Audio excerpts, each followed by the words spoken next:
Wetin happen now? Good afternoon, guy. Afternoon. I dey go Lagos. I no come sick as I see you. I can't stop you. Say me you carry me. I sure you get 1,000 naira. Oga, but na 300 na dey with me. I beg carry me. Oh yeah. Thank you, Oga. Be quick.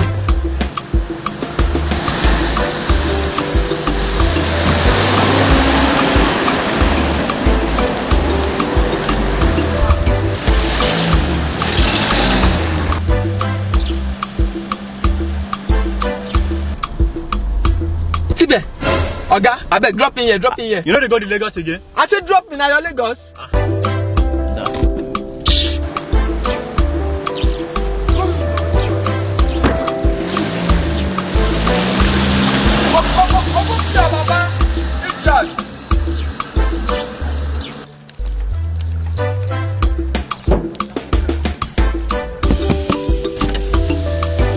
Tibe, you know good as you dey do me. Oh.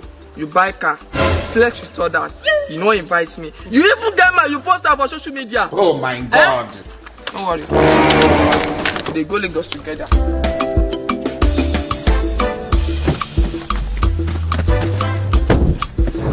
They drive, they go now. Ooh. You like say you don't carry everything again. Waiting. Are you normal?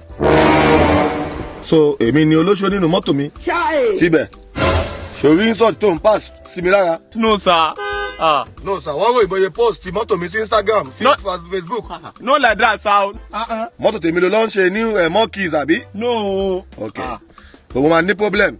Èmi méjèèjì ó yá get down from my car now, right now. Ẹ bọ́lẹ̀ kúrò ní mọ́tò mi. No, sorry sir. Not like that sir. You know what you think sir? Wọ́n You know what you think sir? kó ṣì kúrò ní mọ́tò fún mi.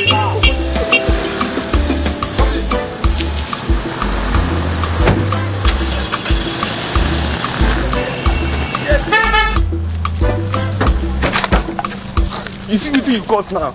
You see wetin I dey give you sir, you no answer. You see wetin you cause now? Here you see. Ọ̀gá wait na ọ̀gá.